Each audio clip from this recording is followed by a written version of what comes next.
Hello, fermented folks. We have P. Jelly Clark. All Makatsu. We have Travis Baldry. Today we have a really special guest, Leopoldo Gout. Are you reeling it in and defending clowns? I am. Earth doesn't even exist in Battlestar Galactica. This show me heartburn. I was like, I loves it, I hate it. It's called All Fluff. Oh! If you didn't know how I actually feel about The Mandalorian, Don't worry, this is it right here.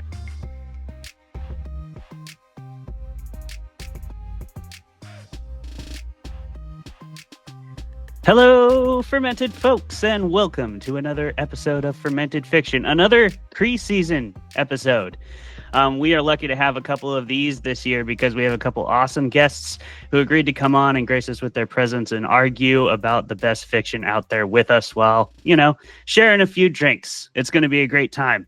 Last week we had Arlie Sorg, so if you missed that, go ahead and check it out because it was a lot of fun. And this week we have a guest that we've been hoping to get on here for a long time. We're really, really excited about today's guest. We even were thinking about sacrificing Jeremy to the dice gods in order to make this happen last year. And luckily it didn't come to that. Yeah, we would have done it. So Paul, you may not know this, but you did save Jeremy's life. And whether he'll be grateful for that it's yet to be decided. But yes, without further ado, we have Paul Tremblay on the show today. Paul, thank you so much for coming on. We are excited to have you here, man. Thank you. It's my pleasure to be here. And I feel like I finally have a chance to show off the dice that Bracken McLeod made me purchase. Run D&D, and my goblin's not 20-sided die, so I'll be ready to go. We only have dueling voices for a few minutes as my wife is finishing up a work call, and our house is not set up very well, despite we've had a lot of time. I mean, we've had 5 years to figure out how to, but my office only has curtains, not doors. Well, I'm blasting like loud music in my ears. It's not a problem, but sometimes for podcast it is. Anyway, all of that's to say, I'm happy to be here. Jeremy, I'm glad you're alive. Thanks. I don't know about Travis's Eagles hat. I don't trust Colin because he already fooled me about his location, but I'm ready to go. This is good. We always like to start on as shaky a footing as we possibly can, just to keep the debate section lively. Because, we don't want you to know what we really think until we get to that part of the show. And real quick, we'll have Paul tell you a little bit more about himself. Before we do that, we are going to skip our personal introduction segments this week just because a lot of you probably know who we already are, and if you don't, there's like 40 episodes you can go back and find out. But we have a time limit with Paul today, so we're going to let Colin do one quick announcement, and then Paul, I'm going to have you introduce yourself, and then we'll get into the debate. Colin, what do you got to tell us? I know you got some big news. So Cascade Writers will be present at WorldCon for the entire convention. It's in Seattle this year. It might, who knows when the next time it'll be in Seattle. It was in Scotland next year. So we were like, we have to do this. Clay is also on multiple panels and events there. So for sure, come visit the Cascade Writers table, enjoy some great chats with great writers and check out Clay's events that he'll be at as well. It's like 5 days of awesomeness. And shout out to our guest today. If Google won't block out the book here. So excited. Thank you. And WorldCon is on Wednesday to Sunday this week. Oh, it's this week. Wow. Okay. Yeah. Which would be tomorrow, the 13th, August 13th. Yeah, it's going to be a really good time. I had the honor of doing the horror track programming. So I did the 25 horror panels. I came up with those, got the guests and all that. And I'm on 3 panels. Starting Thursday is my first one. And then going through to Sunday, I have stuff. And we'll have several of people who have been on this show, including MJ Kuhn and Gordon B. White and a bunch of other people will be on those panels. So if you're in the area, come check it out. But you can just, you can do that. You can come and do that. What you can only do once is be in this moment right now with us and with Paul fucking Tremblay. Paul, we're so stoked to have you. Can you tell the audience a little bit about who you are, what you've done, and then we'll get into the debate. Sure. I mean, if I had it up, I could read from my Wikipedia entry. An American author of, sorry. I'm a horror writer. been doing it for a while, I guess. So A Head Full of Ghosts was the book that sort of broke me open. Colin held up to Cabin at the World. Thank you. Cabin at the End of the World, which was made into the grammatically incorrect movie, Knock at the Cabin. My most recent adult novel, which is also now out as a paperback for the first time, horror movie as a snazzy paperback, which is fun. And at the same time, because my publisher thought it was a good idea, or actually they're two different publishers at this point, my middle grade debut, a young adult novel, but I guess it's middle grade, not young adult. Another is out as well. And my deep dark secret is that I'm a voracious, avid sports fan, and I listen to way too much sports talk radio.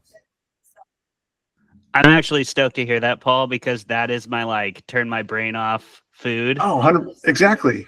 Always sports radio, and I'm a big Rams fan. Travis is a big Eagles fan, and you're not like a Patriots fan, are you? Well, I am, but my excuses, I've lived here my whole life. I totally understand why people would hate the Patriots. I would hate them and actively root against them if I wasn't, if I didn't suffer through, being born with them and them being terrible for a really long time. So no, I totally get it. But I'm with you 100%. People ask me all the time, what's your quote unquote escape? And I love movies and obviously I read a ton of books, but that's working my brain, or that's working the writer side of my brain. Yeah, it's sports radio and sports that help me just sort of forget stuff. I love that, and there's a depth and a level of intelligence to playing sports at a professional level, doing anything professionally, right? That people don't fully appreciate. So I find a lot of joy in that as well. Because you're right. Like when you're a professional creative, watching movies and books changes a bit, right? It's not as relaxing as it used to be. But we'll do more of this kind of shit in the open table after the debates. Let's get into it. Today, our topic is American Werewolf in London, one of the, I would say, pillars of the modern horror genre, whether you like it or not. That is something of a fact, and we're going to debate it today. If you don't already know, American Werewolf in London is sort of what it sounds like. It's the story of an American man who goes to England for a trip with his bro. His bro doesn't make it to London, but he does, and he's a werewolf by the time he gets there. Horror ensues. So we're going to talk today. We're going to roll some dice. We're going to put our fates in the hands of the dice gods and see who debates for and against. This is what you were telling me. Oh boy, I'm nervous. All right, I have a 10-minute timer ready. But are you ready first, to roll, Paul? You have to roll your dice. Paul, are you ready? I'm ready. All right, give it a roll. I don't know if that's good. 15. Play. Better than 10. Oh, not bad. Not bad rolls. 10 and a 15 are. Oh, yeah. So what does that mean? You will be arguing for American Werewolf in London, that it is a good piece of art. Clayton is going to be on the attack, and we always start with the 4. So, Paul, are you ready? I am. Oh, man. I wish I took notes. Okay. 10-minute timer starts in 3, 2, 1, go. Well, so American Werewolf in London, as sort of was described as a pillar of modern modern horror filmmaking. It remains, I feel like, I probably can't name too many, but it's one of the, we'll call it a handful of horror comedies that is actually both scary and funny. There are so many classic scenes in terms of character building, David Naughton and Griffin Dunn's characters, just right off the bat, like them two, like how they're introduced, just sort of like in the middle of it and how quickly it escalates. I don't know, like there's nothing in the movie that drags or is boring. It's funny, it's strange. I think it's also really smart. This might be the negative part, but obviously John Landis isn't the best human in the world, but he made a really good movie. I don't know, like it's a movie that holds up. When I saw it as a teenager, I loved it. When I've seen it, within the past year, I still find something new in it. I showed it to my daughter; she really enjoyed it. Even the porn theater parts, which wasn't weird at all. I don't know. Like in terms of like, we can talk spoilers, right? I guess. Come on, it's a 40, almost 50-year-old movie at this point.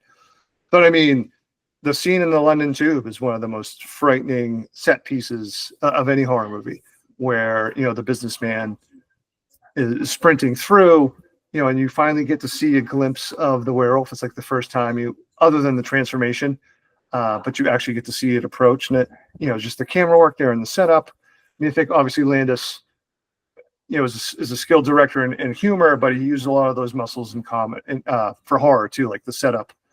Like the rhythm to set up something humorous is very similar to the rhythm of setting up comedy.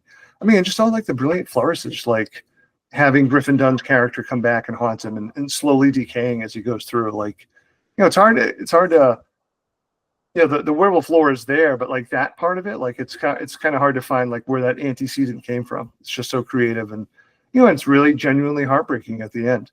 And who didn't have a crush on? I should have had the website up here so I can see the characters' names. But who did not have Alex? Alex, yes. Who did not? I had a crush on Alex. Still do. Sorry, I'm a sucker for British accents too. I probably should not be saying that out loud, but I just did. I don't have to filibuster. I can stop and then like you kick in, right? You sure can, and I have stuff to say. Say. I agree that no part of this movie is necessarily boring. But that's because I enjoy watching and laughing at shitty movies. And I'm glad that I rolled low because I finally get a chance to fucking go after this movie. I have heard people propping this movie up, championing this movie, parading it in front of me as if it's a great fucking movie my entire life. And it's time. It's time for me to talk about how it isn't actually that great. Because this movie is essentially a bunch of plot holes stitched together with horror tropes. I mean, first of all, we have the very first werewolf attack. Okay? So we're going to get to this situation where our homie Jack, he's going to get killed by this werewolf, right? Only for the people local to the town who weren't going to prevent them from getting attacked by the werewolf come out and kill the werewolf. So it's like, what reason did they have for not just letting them get, for not stopping them, right? Like, if you're either going to stop them, right? You're either going to stop them because the werewolf is one of your own. Like, that. This is what I thought initially, right? Like, okay, must be a friend. But they don't do that. And then they go out and kill the werewolf anyway. So then why were they so afraid of it? It wasn't that hard. Why didn't they just put a sheep in the field and shoot it? That's all it took. A werewolf doesn't want no sheep. Come on. Sorry, okay, yeah, so it's a T-Rex. It wants to hunt or whatever. Yes. But well, they weren't much more capable than sheep. Arguably less because they were slow and dumb and they wandered right into the moors and followed none of the directions. Cue stitching it together with a horror trope. And then we have him being out 3 weeks for a minor head wound. I'm sure you're going to justify this by saying, no, that was the lycanthropy. Well, to me, that just sounds like convenience for the sake of the plot. Not anything. Well, he had a huge gash on his chest, and they were like, oh my God, it healed so quickly. And, he's got to stay and have a romantic relationship with Alex. Well, yes, naturally. Like I said, convenience for the sake of the plot. There's nothing on his body that suggests 3 weeks of coma. He had a little head gash and he had a little slash across the chest. I don't know how old you are, Clay. I mean, I get the sense that you might be sort of like a fetus in some ways. But back in the good old days, you could stay at the hospital. You'd be like, yeah, put another week on my tab. Like, they would let you stay. It was awesome. Not like it is now. They kick you out. He was asleep. He was asleep for 3 weeks, right? And I had a concussion once. He's it was what? Awful. Yeah. Don't underestimate the concussions, man. Okay. Yeah. Okay. And can I go back to the plot hole thing too? So at the beginning, I mean, I think some of it is wink and nod. I think even the two characters oh, stay on the moors. They're two dumb bros, which I think, they two horny bros. I think they really sort of nailed that part of it. But even the townspeople themselves at first, you can't just let them go out there. They were, and then they hear it. And then, their self-preservation sort of kicked in. They don't want, obviously 2 American guys, one guy's going to get killed. Some shit's going to come down on them, so they decide to try to clean it up as best as they can. But come on, it's also Yeah, it's a movie. You got to go with it. No, you don't, because like they base this. There's a lot based around this fear of the werewolf that seems really unfounded when all you have to do is shoot it with like whatever shotgun you grabbed out of your pickup. Like they have the slaughtered lamb, and they even ask like, "Where's the lamb?" Right, Yeah. and that's a great line. Love that line. Love the sign. Love going into the tavern, and I want to be afraid of this werewolf too. But I'm not, because like they just killed it. They're also in the United States where not everyone has like a AK-47 on them. Like, in England, it didn't matter, Paul. They you actually can't. Like Most of you can't have a gun. Like, but there was like the one dude who had a gun, probably the one dude in the whole sort of half of an island. Probably the only guy who had a gun. Luckily, he was there. Look, I think in North England they've had to be armed against the government for a very long time, and I think they all had guns. I think they were packing heat, and they did. They showed up, they shot the werewolf, and it was a dead werewolf. And it's like it feels like you could have sorted this out by now. There were a lot of people in Northern England with guns and hot fuzz, but these movies aren't necessarily related or correlated, so I probably shouldn't bring that up. I don't think that helps my point. It helps mine, so I accept it, and I think it's perfectly relevant. Speaking of Alex, by the way, who I agree, beautiful lady, great crush for the budding horror fan, but like in love, really, after 3 days. I mean, okay, so maybe this is a pet peeve of mine, right? This is just something that happens in movies all the time, because as soon as you introduce a romantic subplot to a movie, how long does it typically take for that subplot to become main plot? It's a big pet peeve I have. It takes over everything else. It takes over every other thematic element in the movie, and it becomes like what the movie's about. Now, I think this movie did okay with that because they didn't have her die or anything. They didn't have like that become the story, like him hunting her through the streets of London or something. But it was still kind of lame, I thought. It was just like, it's also a purposeful callback to the original Wolfman, the Universal Pictures Wolfman, in some ways too. I don't know, Clay, I think you might get more enjoyment out of movies if you don't name things as like certain types of plots. Like you just named 3 different plot things. I had no idea what those are, but that's a reflection of me. I don't know. No, I'm just wishing I took more notes. All right, come on. What else you got? The dream sequences. What are you hating on those? Because actually, I don't like dream sequences. I'm going to be on your team for a second. No, I'm totally with you. I think there's way too many of them. That's part of it. I agree with you. The scariest part of the movie is by far the subway scene, and that is one of the best scenes in the movie. Yeah. And to me, I wish that would have been the first scene where we saw the werewolf, period. And then I think the Nazi werewolf thing was completely ham-fisted, way over the top. Like, I get that it's part of the zeitgeist. We are in England. We have a guy that was at the Somme. We have all that shit in the Doctor, right? But like, it has nothing to do with the movie. Sorry to go back to plots again, but like plots do kind of matter. Like, what are we doing with Nazi werewolves with machine guns? Why does he relate to that? He is like a spoiled American in the 80s. He had nothing to do with fucking World War II. Like, I'm sorry. I mean, probably not him personally. Yeah, but what does that mean? All done? 4, 3, 2. Right. I win. People, we're done. Also, everybody, let's do it. Not to be a moderator here, but small correction, Clay. You said the Doctor was in the Somme. The Somme was World War I, so he would not. I know when the Somme was. The Somme is in France. The Somme was in both wars, and the Doctor says it. The Doctor says it in the movie. Doctor says a Rommel quote. Okay, maybe I'm wrong. Oh, you're right, Rommel. You're right. I said the Somme. You're right. I take it back. I take it back. I'm wrong. Rommel, he said. Rommel. He says Rommel. Yeah, that's what he said. Come on. All right, Colin. Which would be North Africa. That guy was in North Africa. That guy was in North Africa. Wait, that's not the Somme at all. No. But before we get to our fun facts, which that is one, that he fought Rommel, which means he would be in North Africa. There's a fun fact about that movie. Look at that fact. We have to talk about our drinks first. So, Jeremy, what are you drinking? What I'm drinking? Well, what I have here, first of all, Travis, calm down. Okay, I'm not going to do anything bad. So you have to, we do this every time, Paul. This is something that happens every time. Okay. Yeah, I can't not. But actually, Travis, do calm down. What I have here, I have this this lovely Montana Whiskey Company Blackfoot River Bourbon with one of the whiskey sticks I received from the Rocky Mountain, the Naughty Boys of the Rockies, coming soon when they actually have their website and can sell stuff. Yeah, that's pretty good.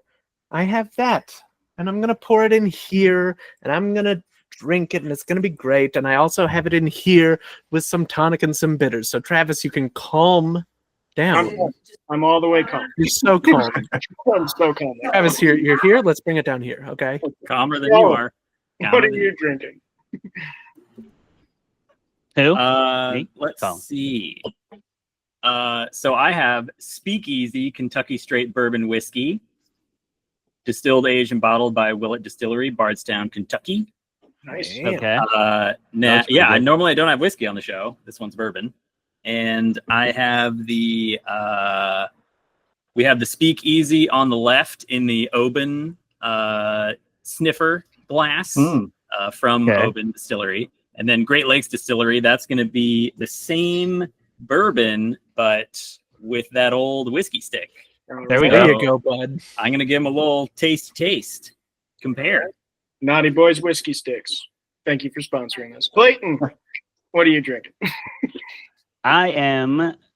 So you may remember last season, and if you don't, there's an episode where this happened before. I'm drinking some schnapps from Hardware Distillery in out here on the peninsula. Now, something cool I learned about schnapps. It's actually just beer turned into whiskey, but it doesn't always have to be sweet. That is a misconception. That is not what makes schnapps. It's actually just beer further distilled down to a whiskey form and then typically barrel aged. And it is delicious. So if you've never had like schnapps that doesn't taste like someone like vomited a packet of gum into a bottle of vodka, there is good schnapps out there. And it's one of the places you could go for that is Hardware Distillery in Brennan, Washington, which is there on the peninsula. I'm also drinking a beer.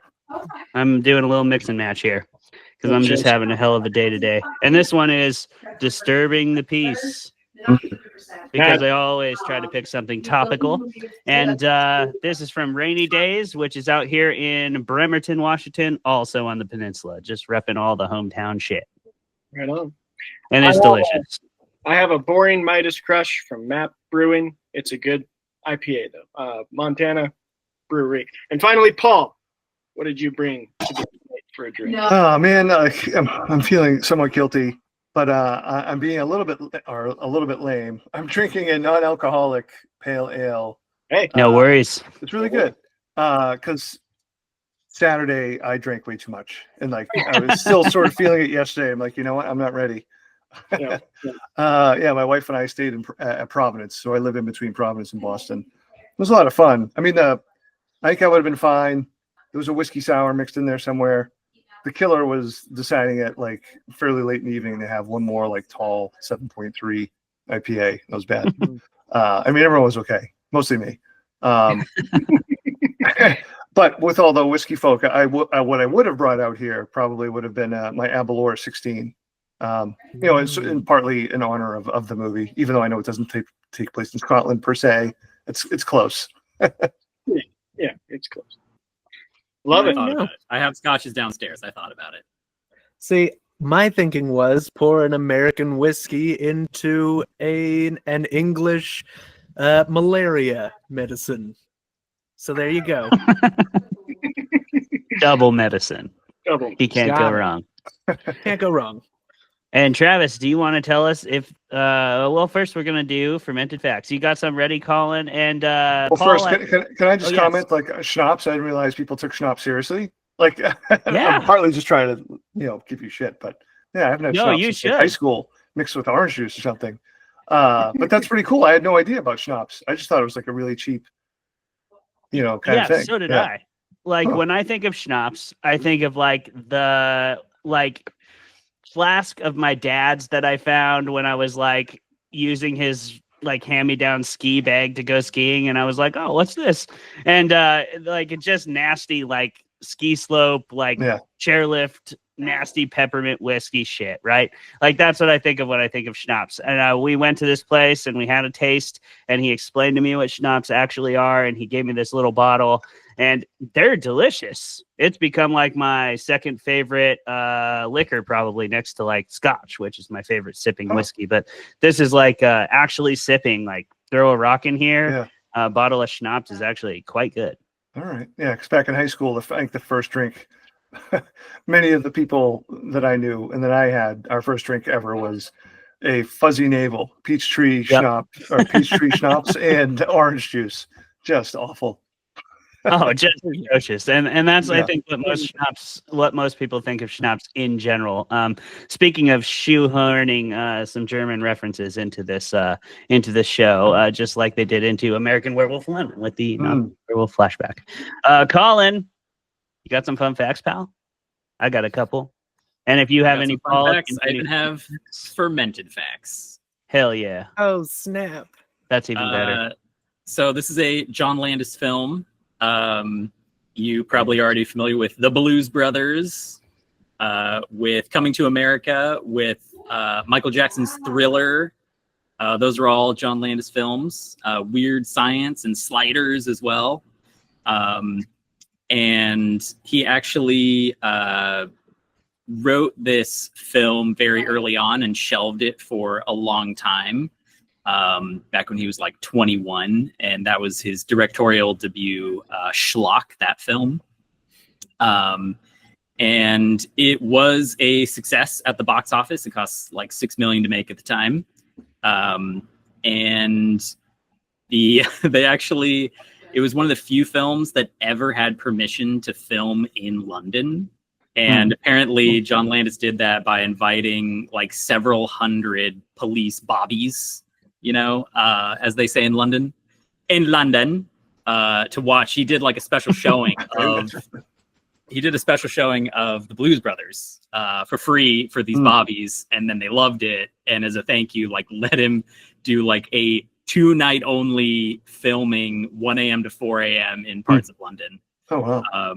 Most of the shots of like the scenery were in Wales, not actually in the moors, which is in northern England, which I've been to before. It's the setting famously of all sorts of literature, including Heathcliff wandering around the moors, as they say in the film, which is from classic English British literature.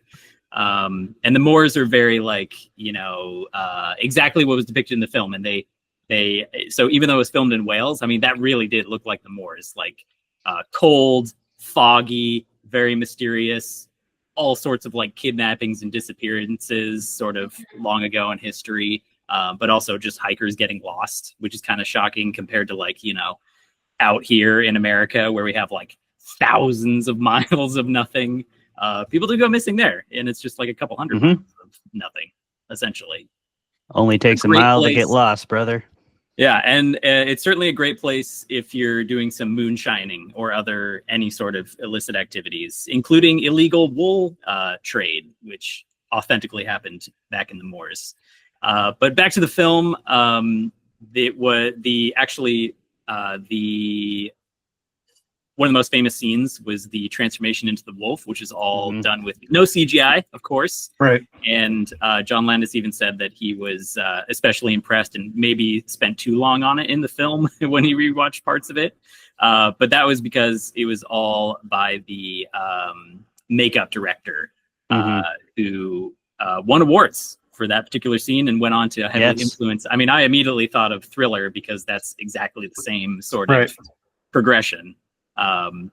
And a wild fact that no one knows, it's nowhere on the internet, is that my mom actually worked with John Landis on Schlock way back in the day. Okay.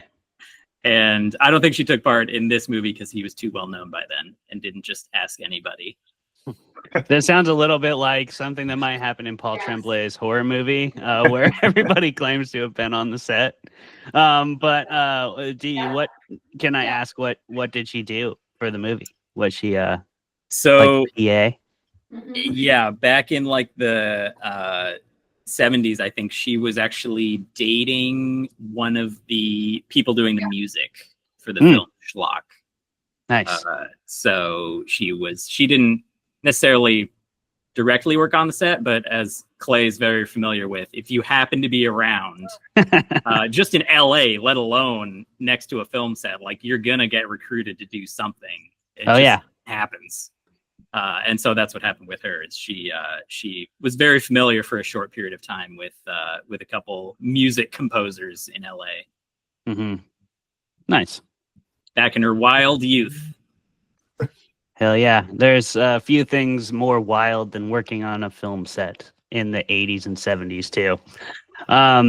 Speaking of that special effects scene, one of the fun facts I found was Rick Baker claimed to have been disappointed by the amount of screen time that they spent on it, even though it was a relatively long shot. But apparently, he allegedly spent months working on it, and I have no doubt about that. I mean, without CGI, that was a fully mechanical, like puppeteering masterpiece to like stretch that face and for it to look that realistic was really quite astronomical at the time. The special effects in this movie for the time period are incredible. So like, I thought that was really interesting. And apparently he was kind of mad at John Landis for the amount of time that he spent on that shot until they saw it in the theaters and like the crowd applauded. And then he was like, okay. Which is fair. You want to see your stuff get recognized. I can't imagine working months and months and months on something for it to appear for 7 seconds or whatever. But in film, that's like an eternity, right? Yeah. Can I add something? Yeah, partially totally. Because I totally rested on my laurels as the guest and I didn't prepare anything, which if it wasn't patently obvious before, I'll admit to it now. But like as far as the effects go, there was like this weird werewolf arms race with Rick Baker in this movie and The Howling and Rob Bottin. And it was really sort of like a race to see who was going to get there first. And I think they both knew those movies were happening and both knew like these two amazing effects dudes were working on it. And they both are different. It's really cool. Like Bottin does a lot more like bladder, like air bladder stuff for The Howling, and that transformation is a lot quicker and less lingered over as Baker's, but they're both different and they're both amazing. Yeah, no, very true. And that arms race you're bringing up is really interesting too, because it leads to another fun fact. When this movie was released, the Academy Award for special effects, makeup and stuff was only like a decade old, because there had been enough uproar in the industry over these amazing special effects that were starting to happen in these movies and them getting just no recognition whatsoever. So, winning an award for this was a big deal. It was a pretty young award in the Academy at the time. And so that arms race is very real, Paul. People were gunning for it. You look like you want to say something, Trev. Yeah, it's cool too. I just want to throw in that like we're living in another one of those times where like stunt coordination just got added to the Academy. Totally. About damn time. We've already seen some amazing stunts throughout film history, but I feel like we're going to see some stuff get ramped up, people gunning for that. And like if the special effects award gave us American Werewolf in London, I'm just excited to see like what is the stunt coordination award going to give us for people almost killing themselves. Oh man, speaking of John Landis, unfortunately that's a whole thing. Man, maybe I shouldn't have swung at that one, but it was just on the tee. Okay, so moving on. A couple more facts I had. I thought this one was funny. So David Naughton was reportedly given this role because he was seen by John Landis in a Dr. Pepper commercial. Have you guys heard the story? So he was in a Dr. Pepper commercial. That's how he got his gig. And apparently that was kind of one of his money-making gigs at the time, which, as we all know as creatives, you get one of those things, you want to hold on to him. He lost the gig after this movie because of the nudity scene. So then he was no longer a Dr. Pepper guy, but I think he did. I think he made out okay. And then the last fact I wanted to bring up was, speaking of the nudity, that full frontal nudity transformation scene, they were going to show Dick and everything. And the only reason that he didn't was because he's not actually circumcised. Yeah. Yeah. And that's like written into the script. Oh, yeah. And, Right. Yeah, integrity of the movie won over there. They didn't show any uncircumcised dick because it would have broken the movie. So that was at least one plot hole that they made sure to shore up, the dick related ones. So we can give them a pass for that one. But if anybody else have any fun facts, that's what I have for fermented facts. Well, I've got one, and it surprisingly does a little bit have to do. It's tangentially related to circumcised dicks and what have you. Excellent. That's all we need. But it's mostly about werewolves in general, and not specifically this film. Although with all the Nazi stuff that happens, I'm sure that they were well aware that werewolves have a significant historical connection to Nazis, 100%. stemming from Adolf Hitler being referred to as Herr Wolf, and it all just sort of stemming from that. And it's nice. Well, I don't know if "nice" is the word.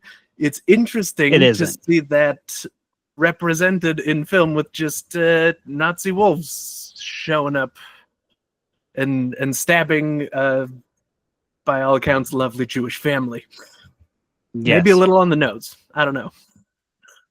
I would say very on the nose, especially since we didn't know this guy's family, so I just assumed it was his family, and then I wasn't entirely sure because we didn't talk to them till later. But yeah, it the whole that dream sequence. We'll get into it. We'll get into it.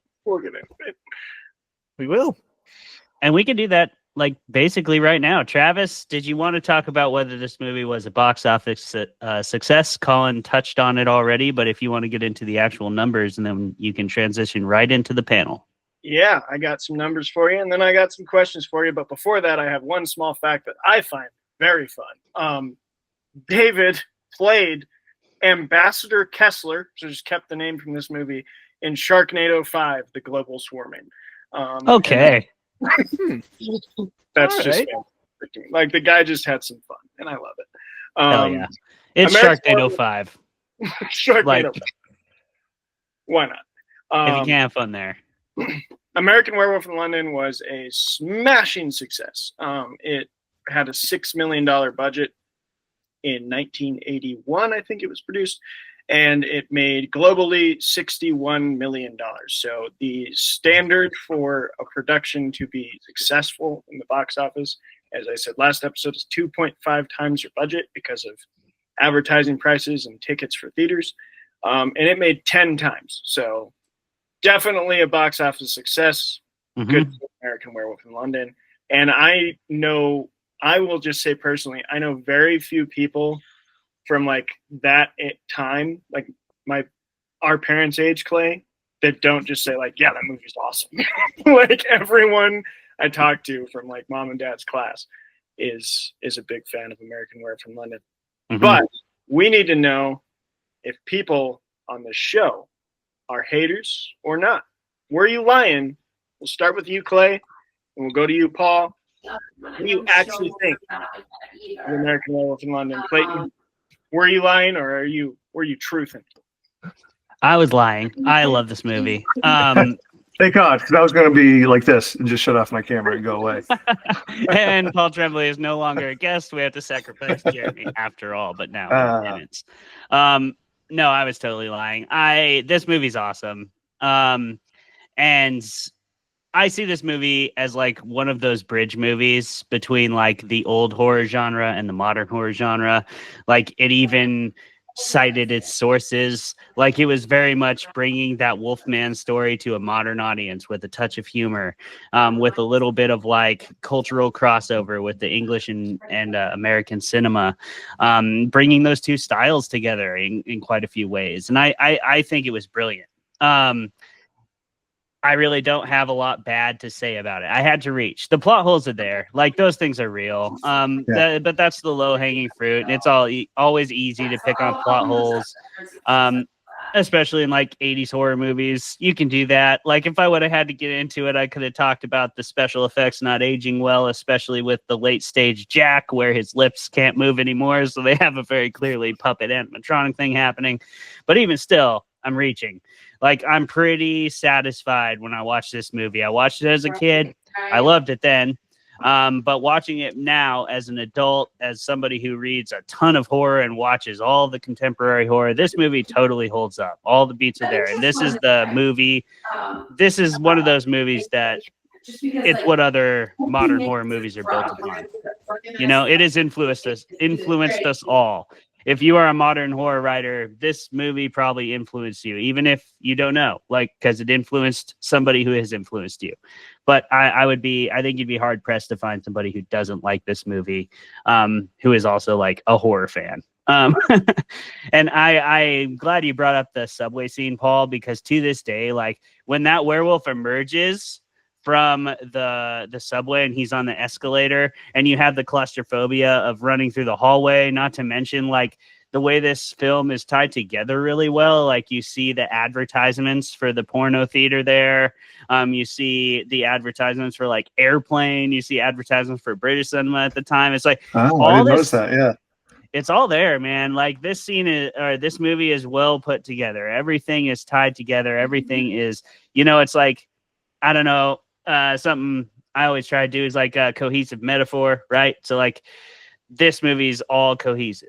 Like the music is cohesive, the advertisements, the claustrophobia in that scene, and then it ends up with that terrifying werewolf emerging. It's just I love this movie. I can continue to ramble. I do have a bunch of notes, but they're over there, and I've thrown them because the debate is over and I'm ready to just discuss. But you brought up a lot of the things I love about this movie, Paul, and there are many others, but I'd like to know what you actually think, if you were lying or if you were telling the truth. Oh, no, yeah, I was definitely telling the truth, which is maybe why I was even more nervous, because I was like, I just love this movie. Like, I'm just going to be talking like, hey, remember that part? That was great.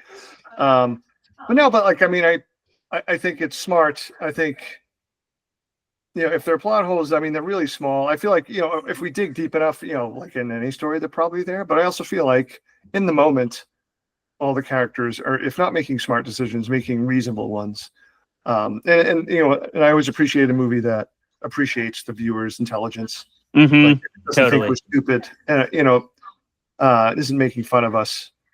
And again, like I should appreciate, like, because it's so hard to do, I think, to have a horror comedy where it's funny and it's scary. Because usually a horror comedy, it's like the horror moments are the humorous parts, which, fine.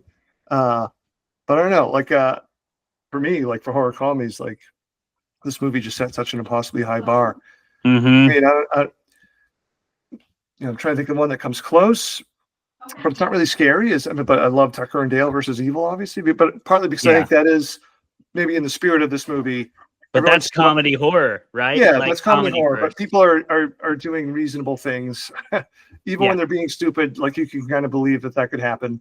It's just that I think both like that film and obviously American Werewolf, it just charms you into that world. It makes you, anything that can sort of like trick you or just pull you in to make you think less about like, the whys of what's happening and stuff like that.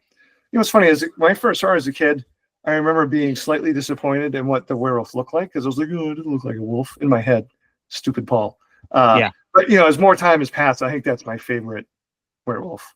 Because, I mean, it's just so frightening. It's just the big teeth and like the scene where he bites the chief of police or the head of the police's head off. It's just so shocking. And actually, the whole violence in Piccadilly Square is just so shocking and awful. Like all the cars smashing into each other, and doesn't really, it really gets the chaos of the moments. Like it's just really sort of like a really interesting ending to have that. All these people die almost like indirectly by the werewolf, right? It's a really wonderful movie. And I should have brought out, again, not preparing, I have hidden somewhere in a closet back here my rotted David mask. It's so uncomfortable to wear. That's probably the other reason why I never wear it, but it looks really cool.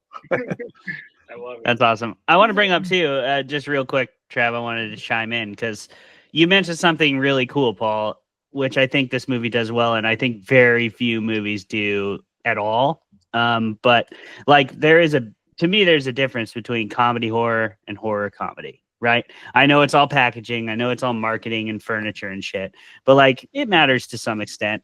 There's very few movies that pull off the horror first, comedy second dynamic effectively, because I think that's one of the hardest dynamics to possibly do. Like the only other one I can think of that's like even anywhere near this movie's level of quality is like Cabin in the Woods, right? That movie is funny, but it is a horror movie first. And I think that this movie is similar in that vein. Like this is a horror movie first, and it starts and it builds it from a character perspective too. Like it's all built from that good, strong dialogue, strong characters, fleshed out. We know one wants to be in Northern England, one wants to be in Italy, and we have all these like interpersonal dynamics just from conversation that actually feels organic. And I think all that's really hard to do. I think Cabin in the Woods does it well too, but those are my favorite kind of movies. So that's another thing I love about this film. That brings up, you guys have brought up like all three of my questions, so I'm going to go through. Hell yeah. My first one, Paul, you kind of alluded to with that Piccadilly Square scene, because I think what I find this movie does brilliantly is less is more, right? Mm-hmm. Most of the sequences that we have of the werewolf being like kind of a fear creating thing are just people reacting to something they're seeing. And so the werewolf isn't on screen a ton, but we still get the sense that it is actually something terrifying. And I think something that did that recently really well was Talk to Me. Like we don't really see what the people see when they hold the hand, but it's enough to just see how the people react. It's so good. And I want to tie that to, I'm currently reading your book, Paul, Another, which on Goodreads, everybody's like, I didn't know this was a middle reader, which is exactly the reaction I had, because that clay child is creeping me the hell out. But anyway, I think kids like horror. I think you do a really good job with that in your books. And I'd like to kind of, how do you see that being done well in this movie, and how do you approach the less is more thing, where it's like maybe you want to show a lot, but you know that it's better to restrain yourself and open it to the panel of like, do you think there is? I froze. Did I freeze? Oh, I think I just froze for a second. You're good. I'm back. You're here. Yeah. You're good. Yeah, I think that's a really good question. And I think, I don't know. I was going to say initially, my initial reaction would be, I think it applies more to film than written fiction, but but it probably doesn't. I think in terms of how I approach it is I really try to approach it like a story by story or a book by book basis. It sounds, I don't know, glib, but like to me, like the most important thing I learned about writing is like every story is different. Everything you do for that story has to work for that story. Like everything you put in there has to be in service to the story somehow. So a story like Another, where there really isn't a lot of violence, but it wasn't because I was writing a kid's book. It was because the story didn't necessitate the use of violence. It's, this weird sort of, I don't want to spoil it for you, Travis, but, it involves like this clay kid who maybe slowly starts becoming something else. Excuse me. Whereas something like The Cabin at the End of the World, I really leaned into the violence, and for really one of the first, well, not the first time, but compared to a lot of my other novels, it's like one of my most violent books, where I really describe, what the invaders are doing when they're smashing, themselves with their implements, because I felt it was really important that we, myself included, and the reader not look away, because these violent acts that I'm describing, these horrible violent acts I'm describing, are what the invaders are asking of the family. Right. So I always wanted that to be a reminder. Like if you ever as a reader felt like, oh, maybe they should, choose to off themselves because there might be an apocalypse happening. I want to remind people, periodically in the books, like this is the monstrous thing that you're asking of the family. So I think I tend to go towards, for movies, like if I was writing screenplays and stuff, I think I'd always almost go more towards the not showing.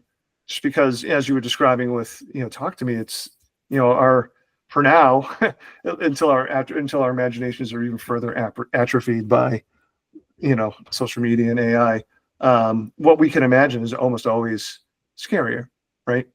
And it takes real skill, I think, to do what Landis did in this movie. We don't really see, we only see like blurs of this thing, and then when you finally see it, it's still it managed to be really scary. Yeah. Anyway, I think I was a long ramble. Not at all. That's Jeremy? good. That's quality ramble right there. So, so with the whole less is more thing, let's talk about like nuts and bolts. It takes about an hour for an American to start being a werewolf in London, and I'm upset about this. So you see, the thing is, Travis and everybody, it seems like no one's hating on this movie anymore. So I'm going to, because I did have my issues. There's less is more, but there's less of the things that I came to see, which is the horror and the comedy and whatever, and there's more of the dicking around, sometimes with literal dicks. So I don't know that this movie does balance the doing less to get more out of it that I would want to see from a movie. I don't know. It's like if I watched Finding Nemo and they spent more than about 2/3 of the film's runtime not even looking for Nemo. He's maybe not missing yet. You're telling we just get a 45-minute film of like that awful family. Like they're in the anemone. Where Nemo's mom dies, like just 45 minutes of Nemo's mom dying. That'd be terrible. Nemo's mom is dying for 45 minutes, and then they're just sad for a bit. In this one, Nemo's mom dying is Nurse Alex, who, much like a bull, sees a red flag and just starts running at it. Okay? Like, less is more. I don't understand where that's coming from, where she hears a guy in a hospital having survived an attack and losing a best friend being like, I think I might be a werewolf. And, first he just kisses her out of nowhere. He's like, I think I might be a werewolf. And then she's like, I should take this guy home. Clay, do you have responses? By the way, Clay, you can go for his actual question. And then maybe this too, also. Yeah. Oh, I was going to say, much like American Werewolf in London, you said it was like 45 minutes. I think we're 55 minutes into this podcast. And I'm thinking about Jeremy's death again. That'll happen sometimes. Yeah, I'm like inches away from the active volcano they were going to kick me into. So he's always inches away. We've made sure he lived there. Clay. Travis, can you remind me of your initial question? I am now thoroughly thrown off by Jeremy's take on this movie. Initial question, but Jeremy disagrees with my analysis of the movie, is that I think one of the beauties of it is that it does a lot of shots that are less is more, where you're more terrified by the things that are off screen because, as Paul said, our imaginations are, for now, hopefully intact. And yeah, I think that's one thing this movie does really well, is doesn't show the werewolf too much, because I think that happens a lot in modern cinema, where it's like, you want to see the thing, here's the thing for like 90 minutes. And it's like, actually, I didn't want to see that much of the thing. So. No, and that's a really good point. And I am cautious about giving Landis too much credit for this, because I don't know what he would have done had he been in the modern era, where he could show as much werewolf as he wanted. I don't know what he would have done, because there is evidence in this movie to suggest he might have shown more werewolf, right? Just judging by the dream sequences and such. I think he might have shown more werewolf if he could have. I think this movie is a great example of working within your limitations, the limitations of your genre, the limitations of your medium. And this movie does that excellently. Like, it shows the werewolf enough that it's still actually scary, genuinely speaking, genuinely scary. But it doesn't overshow it, because if you did, you're going to see that it's a puppet, right? We can only do so much and keep this scary. And that the subway scene, another great example of how that was utilized to its fullest extent. Jeremy, I agree with you though. Like, honestly, that is in my notes for cons. If I would have had to get that deep, I would have gone into how this movie doesn't become a werewolf movie until later. I would have kind of been lying though, because it is a movie about werewolves from the jump. Like that's what happened right away. Werewolf right away. Yeah, but So- that werewolf is not in London, and you have a point. Not And even- we not do even a spend little bit. we do spend a lot of time between werewolf attack and werewolf climax with our homie that we actually care about being a werewolf. Now, there's another thing that Landis talked about in his in an interview. I can't remember with who. I had it written down, but he had an interview where he talked about what he really liked about the Wolfman movie is that the werewolf is a victim, not the monster. And I think this movie explores that. And in order to explore that with any kind of actual artistic depth, you have to establish the character, and you have to take your time with that. You can't just fucking thrust a werewolf into the movie and like expect us to empathize with that character. And they take their time with it. They show us he's not hungry no matter what they try to feed him. They show us he's been asleep for a long time. Like, this is unnatural. Like, things are unnatural. It's to the point that it is literally supernatural. It is beyond natural, right? And they take that and they amplify it, because our character also has this like internal conflict where he can literally see the souls of the people he has murdered, trying to convince him like, hey, you got to kill yourself, bro. It's the only way to not be a piece of shit. And he's like, yeah, but like, that's a tall order. You're already dead. Like, fuck, like you try telling yourself you got to kill yourself. Like, you don't know what that's like. And I think it presents a really strong moral conundrum that maybe Jeremy's take is not appreciating. I think the movie is about more than just werewolves slaughtering people in London. We do get that. That's our climax. But like, there's a build to it. And this movie actually goes a bit deeper than your typical werewolf movie in that regard. Colin, I'm sorry, but Paul, you look I was like just going to say that like Clay's talk spiel there was a great ad for schnapps. Like, I want to drink it now. Then I'll be as smart as Clay. drink schnapps, be as smart as Clay. That could be a t-shirt too. I love it. Colin. Yeah, I was going to save this to later, but we've essentially touched on it already, which is like the film is so ADHD. And I mean that in terms of like great and also annoying, you know? It's like if, you know, I've had friends who have ADHD and they're like hyper focused on things and they do incredible artwork and you're like, oh my God, that's amazing. And they're like, yeah, that was my phase where I did, you know, oil painting on canvas that I found at beaches and blah, blah, blah, blah. And it's like, oh my God. And it's like amazing, but they don't stick with it, you know? And this film, it's so, I'm basically baffled by it, which maybe is good, but I feel like you could recut this film and it's like basically a commentary on like psychosis, you know, where like he's having these dreams that are visions and they're so real to him and like people don't understand him for it.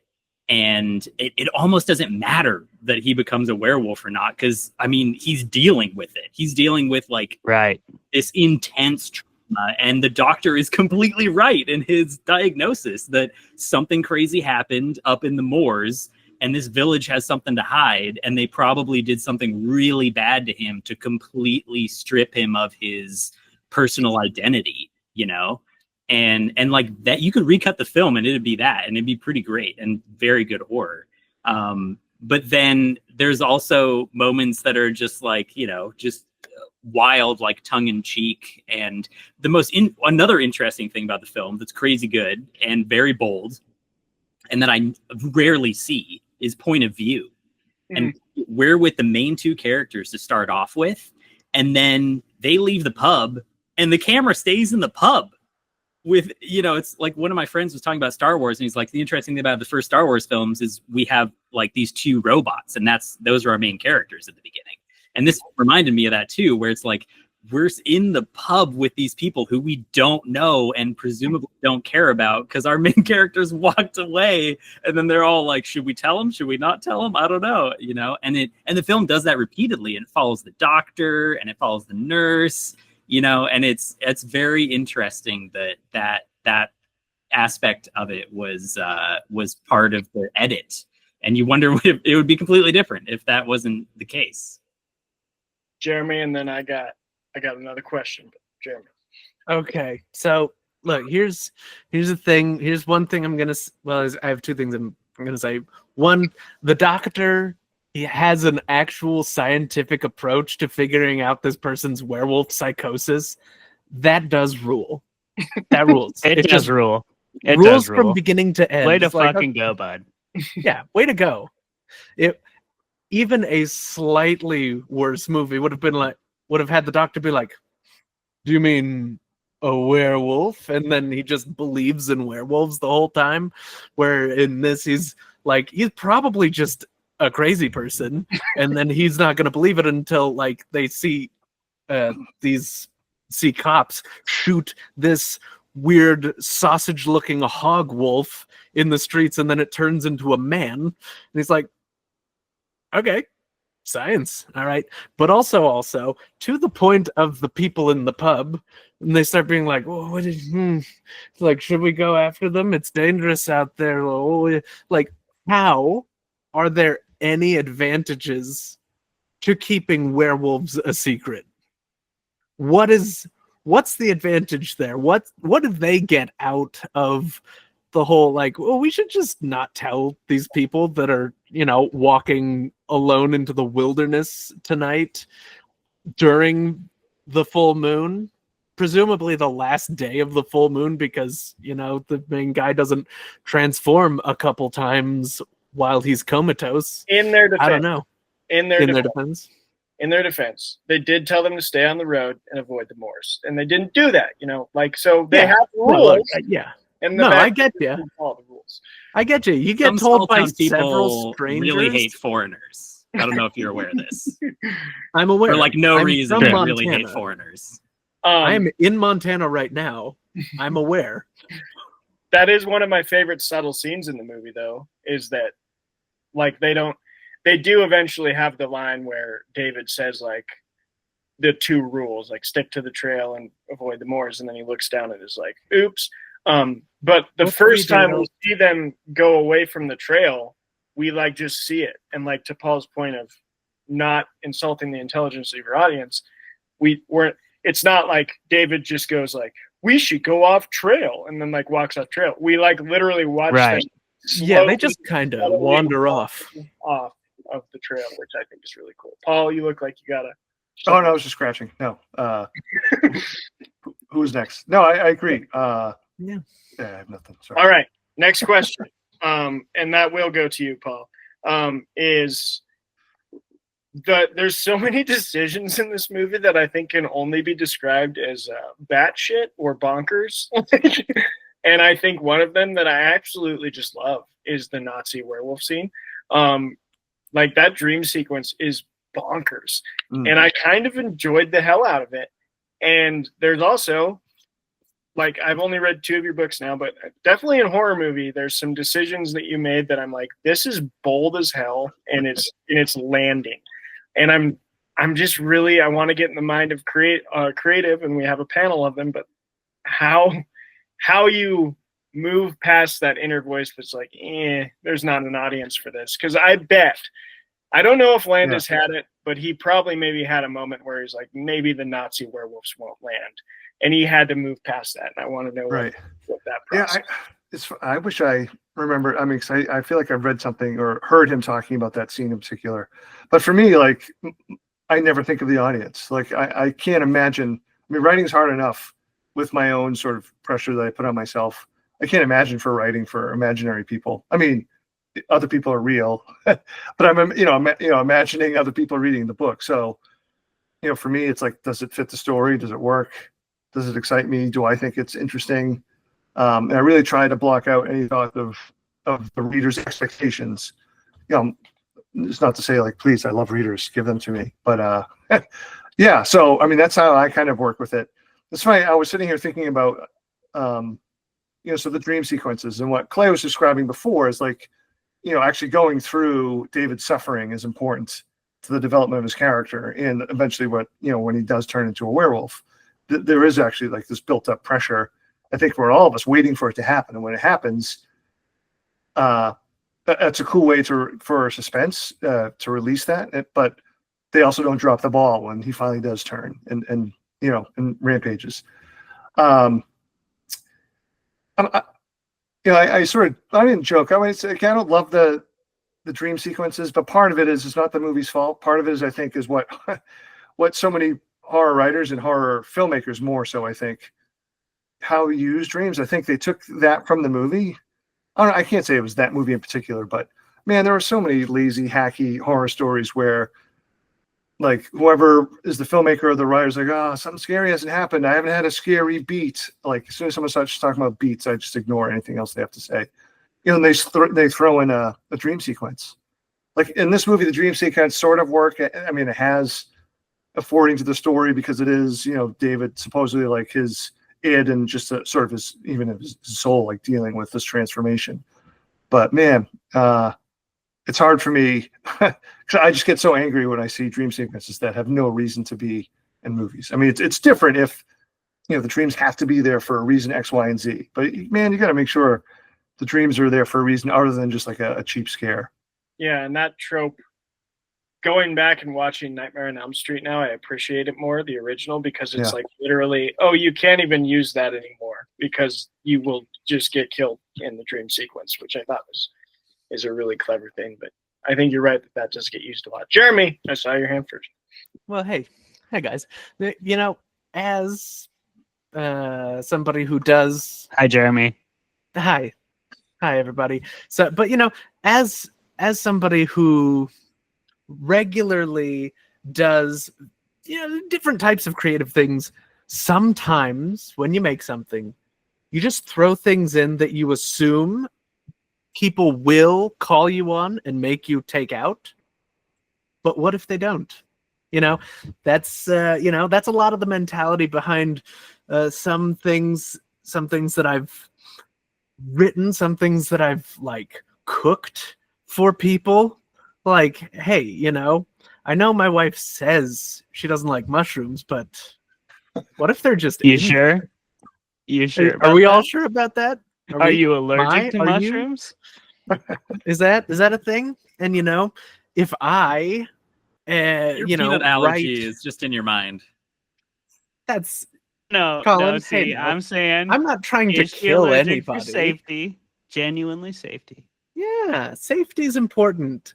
And sometimes if I'm, say, writing something with Clay, I will include a joke about space cocaine and assume he'll be like, that's lazy. You should probably take that out. And then he doesn't.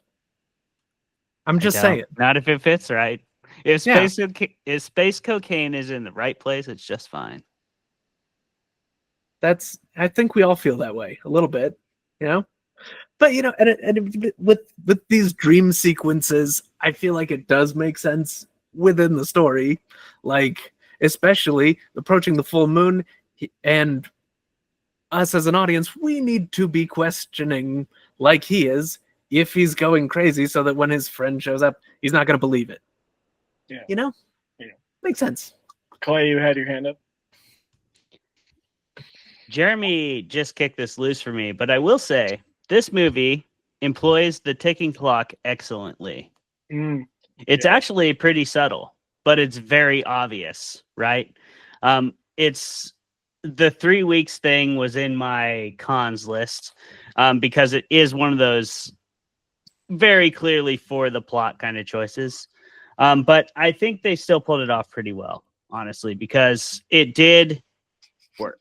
And you can always use the cop-out of lycanthropy. Yeah. And I like, with the ticking clock, I like that the interactions with the dead friend get a little more dark each time. Like, the first one we have is kind of jokey, where he's like, hey, you're a werewolf, and like he has just a little scarring. And then the second one, he's like fully decayed. And the scene with him sitting on the chair and like getting serious and being like, this is real, like that, I was like, what a hell of a transition into the night before you turn. And then after he's killed 6 people, the 6 people now come in and it's like, no, this is real, like here's the people you just killed. I really liked that with the ticking clock of like, we're going to use the dead friends as this like slow progression from silly to serious, which I think, like Paul mentioned, does the horror comedy blend really well. Jeremy, and then I have one more question. Well, good. This is quick. It's not more to add other than that my wife is upstairs and she heard me talking, and so she texted me a series of emojis, a glaring face, a mushroom, and that red circle with a line through it. Yeah. Who even knows what that means? Hmm. But I decided to share that with you, the viewers and listeners. Thank you. Like and subscribe, everybody. That's the content people come for. Last question to you first, Paul, and then to anyone who wants to answer. Endings. This movie's ending I love because it's so freaking abrupt, and like you think there, like Clayton kind of alluded to, there's no like flowing romance where they're at this funeral and she's saying bye, or there's another person who got bit secretly. Like I expected that kind of. No, they just shoot. I love that. They just shoot the werewolf and he's dead, and that's the credits roll. And there's like a really jarring song. So I think to connect it, Paul, to your books, I know the ending of the cabin. I'm forgetting the title. I'm so sorry. Yeah, the cabin at the end of the world. At the end of the Cabin at world. the End of the World. I know the ending of that. I'm reading another. I'm sure the ending's going to blow my mind. And I've read all of Horror Movie, and that ending is awesomely abrupt, jarring, cool. So when you're approaching endings, how do you do it? And also, do you think this movie's ending was a hit or a miss? Yeah, I love this movie's ending as well. I even think, it ties up so many things. You even hear like, as the very end where they chase him into the alley, like you hear like people talking about like, oh, it's a maniac, or no, it's a dog. Like, so it's already setting up like, for people to not think that there's something, to allow the rest of the world to think, hey, maybe there isn't something supernatural happening. Yeah, but even I think it's what's the word I'm looking for? And I have no excuse. This was a non-alcoholic beer. I think it acknowledges sort of the somewhat ludicrousness of like that romantic relationship, that it's doomed. Like there's no way, that this could work, or it should have worked, but it did for this brief time during the movie. So yeah, I don't know. Like I don't think anything else would have worked. I mean, I even think like I enjoyed that, she goes down to try to, see if she can find, the David inside the beast, and like, there's a moment of recognition, but it leaps, he leaps to kill her, when she's shot. Now, like there's still a part that's like, how did that work? Like they were that far, they're that far away, they're shooting. How did none of those bullets hit her? But anyway, but that's only if you spend too much time thinking about the end. So no, I love that ending. As far as my own endings go, for most of my novels anyway, I usually have a notion of what the end is, or I think the end is, and it, depending on the book, it can be foggy. For some books, I've had the last line in mind, and I kind of had to earn my way to that point. With another, the most recent book, of all the books I've written, that was the one like I probably knew the least of what I really had no idea what the ending was going to be until I started getting closer to it, which was kind of fun. Like, so I'd never really written a book like that, like the Cabin at the End of the World. I had an initial ending in mind, but it changed fairly early on. So I guess what I just said about this, or actually about another. It's like I try to think about earning an ending, if that makes sense. And again, I don't think about what other people are going to react to it. Thank God, because I'd be crazy by now, given how much people love my ambiguous ending for some of the books. People, by judging Goodreads anyway, which writers don't go to Goodreads. Don't read those Goodreads. I know some who do all the time. It's like, don't stop. No, I post my read to Goodreads. I use it to keep track of what I read, and I think it maybe some just because of where I am now in my career. Like if I feel like maybe I'm helping somebody if I give them a 5-star review. But anyway, I'm getting real far afield of the answer. So endings are hard. Yes, I don't know. Like I'd be interested to hear what you all have to say about like how you approach an ending. But yeah, it is more like the idea of I'm trying to earn this thing. Yeah. Clay, I saw your hand and then it disappeared. Yeah, I'm still here with it. Paul, would you care to expand on ways you seek to expand an ending since we have you here? I mean, that's a fascinating subject to me. It's something I've been working on a lot. It's endings. And so I guess this is more of like a author to author question, but I really do want to understand the approaches you take to polishing off an ending. Yeah, I mean, it's hard because I mean, every ending's so different, right? Like, and like, I mean, there've been some books where I feel like the trick was I had to earn what the ending was. Some books it was I had to figure out what the ending was. Well, so let me use the Cabin at the End of the World. Oh, am I going to spoil it for Travis? I mean, so like when I first started writing that book, I thought I was going to have one of the two dads either kill themselves or kill the other one. That was that's why I started with in my head. But the deeper I got into the book, you know, and the election of Trump in 2016, it made me want to change the ending too. You know, so the ending changed to what it became was that they chose not to kill each other, or not to, you know, not to shoot one or the other, or not to kill themselves. They chose basically to refuse to participate in this immoral sort of dilemma that's been presented to them. I don't know. It just felt right. Like sometimes, I don't know, maybe it's the math side of me, but sometimes like I feel like I try to anticipate what other possible endings could be and sort of eliminate them because they don't feel right or I don't think they make sense, and you know, finally fall upon the one that I like. You know, and a lot of it goes by feel. You know, so in the case of the Cabin at the End of the World, maybe I should have thought about the audience a little bit more, because man, I so underestimated how many people are going to be upset with not knowing that was there an apocalypse happening. I thought everyone else would just think like me, that like, oh no, the story became what's the choice that Andrew and Eric are going to make. The story ceased to be about whether or not there was an apocalypse happening. I mean, either way, their lives pretty much experience an apocalyptic event. So I was like, I had no interest in that. That wasn't the story to me. The story to me is what were they going to choose? And so once I, you know, wrote that ending, like I've never thought one nanosecond beyond that last line. Whereas, you know, some of the things I write, like sometimes I think about the characters or other things, but I know it's so hard because every ending it's just so different. Again, like part of that is just me being a little bit obstinate and just reminding myself like, hey, every story is different, which is fun, you know, but it's also a little frustrating because, you know, there's like, I can't take the same approach every time as much as I would like to. Yeah.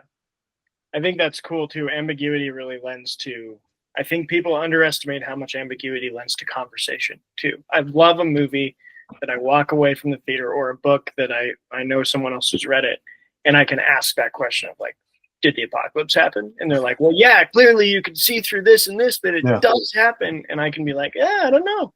Maybe it didn't. Like, I think that's very fun to create that conversation. But. Hey, Trav, real quick before you jump to Jeremy, I do want to answer your question though. Oh, okay. Yeah. I think that I just wanted to hear more from Paul because that's a topic I'm fascinated in. I love your stories, Paul, and I read It's Illegal to Feed the Ducks. Or Thank is you. that it's that's the title, right? Feed the Ducks. Yeah. Against the Law to Feed the Ducks, sorry. I love that story, and I feel like that's in the same universe as Cabin at the End of the World. At least it feels like it is to me, because it's very much that story of walking on the edge of the apocalypse and kind of being a normal person in it. And I'm fascinated by that. I think this movie, it ends the same way it's true to throughout, which is less is more. We talked about it already, but it does the same thing. It's a reaction shot that sells the ending, and then they just hard cut to the credits like, fuck you. And it's awesome. Like, you thought you were going to get a denouement? Fuck that. This is what happened. Everybody else will figure it out, but like, credits for you, buddy. And I actually thought that was pretty fun and pretty true to the comedic style, the tongue-in-cheek style of this approach to horror. So I thought it played really well for those reasons as well. Jeremy. See, I'm going to kind of go the opposite way there. Fuck you, Jeremy. Hey now. I That's didn't it. even say anything. I didn't even say anything yet. Okay, you don't even know what if I make a really thoughtful and articulated That's an point objectively false statement. that I disagree with you. That you didn't say anything. I didn't get into the Whatever. whole thing yet. You know. All right. Look, here's what I'm saying. And when it comes to the ending, like there's, for me at least, as it compares to the rest of the movie, so much more interesting thing, like fallout surrounding people shooting a dog into the streets that turns into a guy in a major city, that I'm like, wait, how is this not the inciting incident for like something else that I may actually care to be watching? Because that's like a world-changing event, and they're like, bye now, we're done. And like, in terms of the ending itself, like to the movie, ignoring the whole like, holy shit, they just actually changed the entire world just then, or at least a major section of it. Probably not the entire world. We don't have the internet yet. It's the 80s, right? Mhm. But, you know, it's whatever.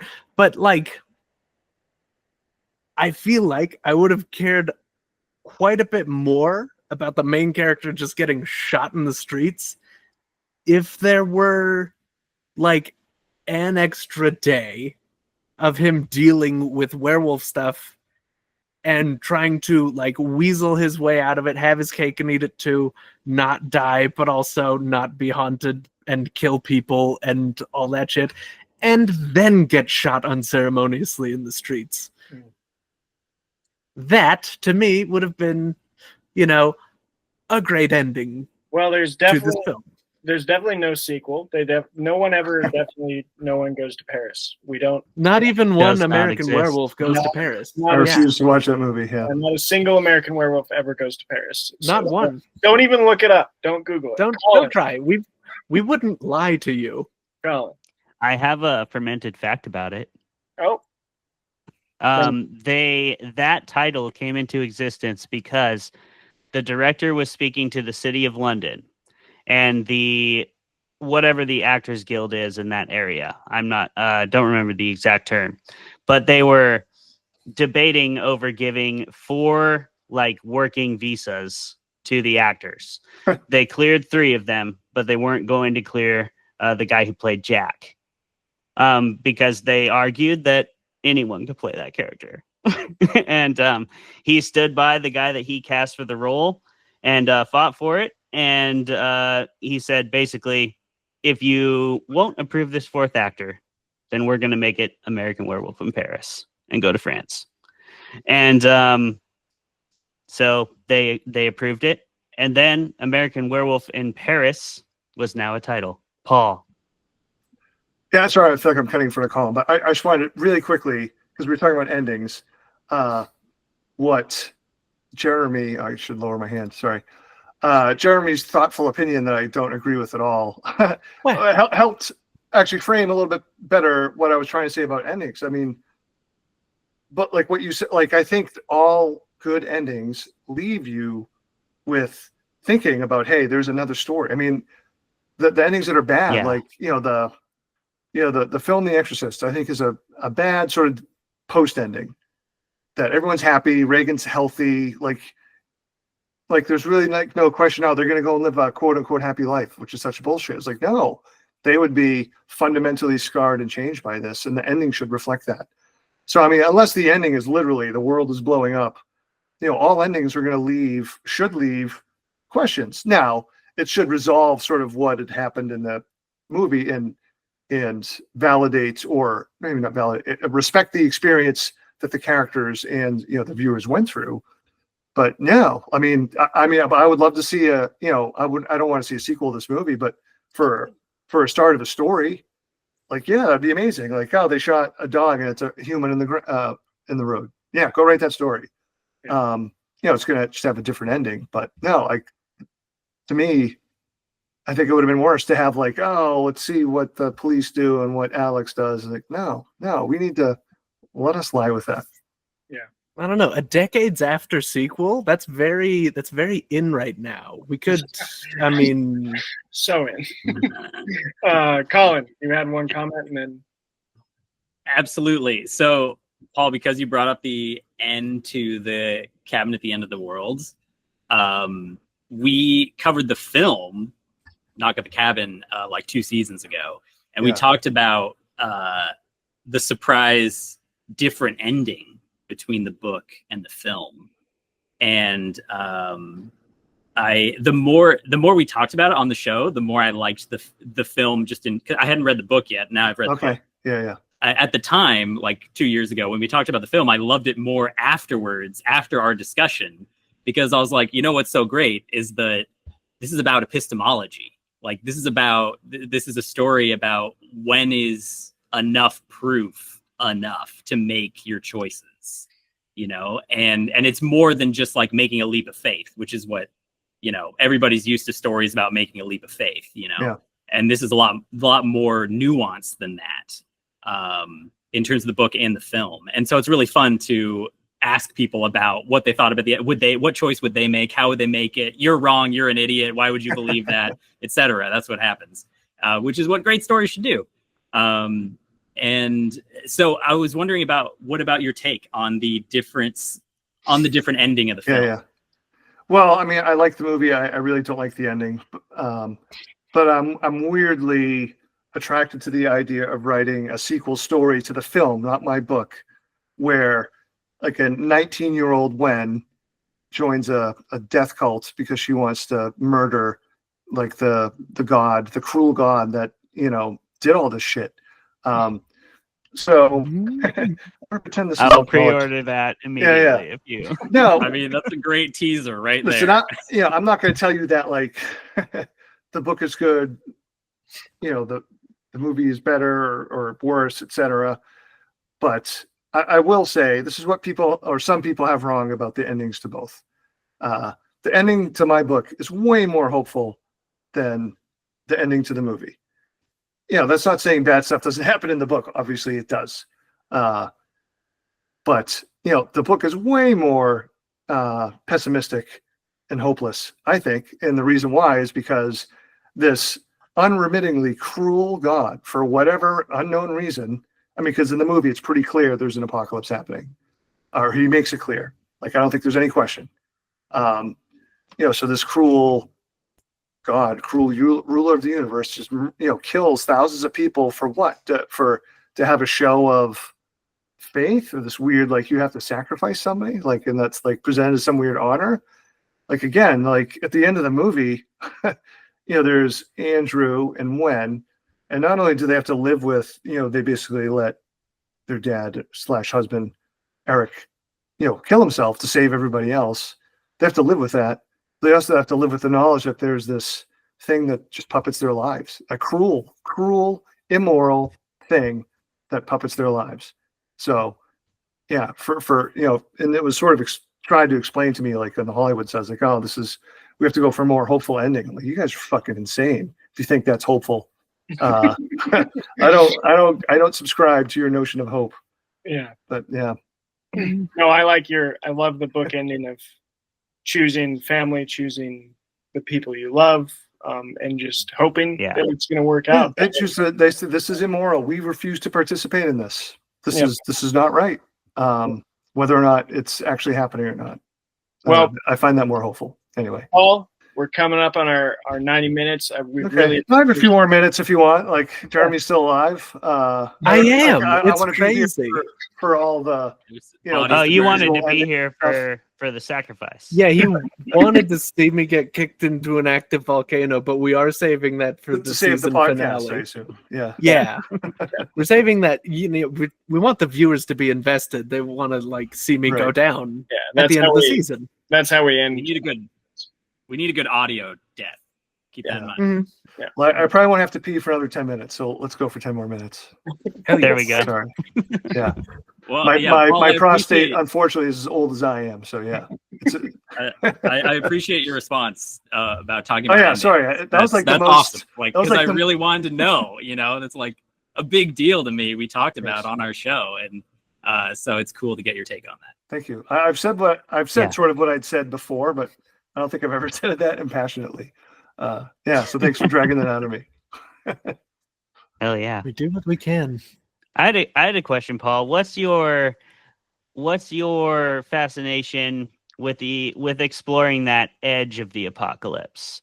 I've read a few of your things now, and even like Head Full of Ghosts, which is very much like action heavy and fast paced. It's also a slow burn. You pull off both, kind of. I love that book, by the way. There's a reason.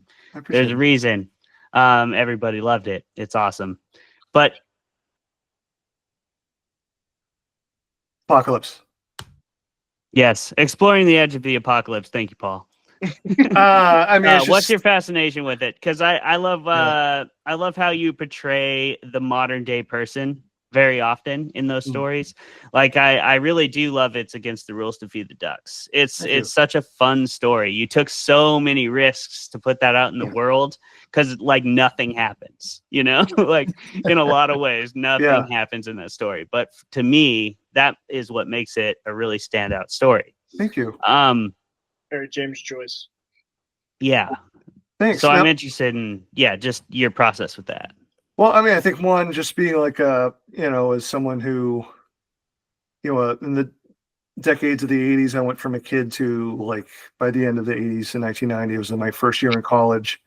So like my fun, even though I was a scaredy cat, but like my shark nightmares and monster nightmares, all that stuff quickly became nuclear war nightmares.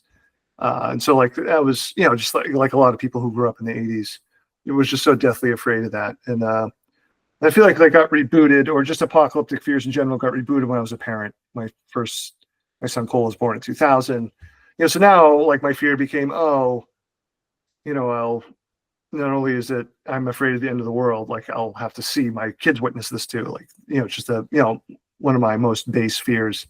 Base, that's not the right word, but it's one of my deepest fears. So yeah, a lot of the short stories I wrote, or my earlier short stories in the first decade of the 2000s, especially, were all like, I would call them almost like in the midst of apocalypse, or like pre-apocalyptic or something like that. Yeah, but I really appreciate that you like It's Against the Law to Feed the Ducks. I mean, that story kind of means a lot to me because I feel like it was like the first story where I did like the ambiguity thing, and I felt like something clicked, or I realized it was something I was really interested in.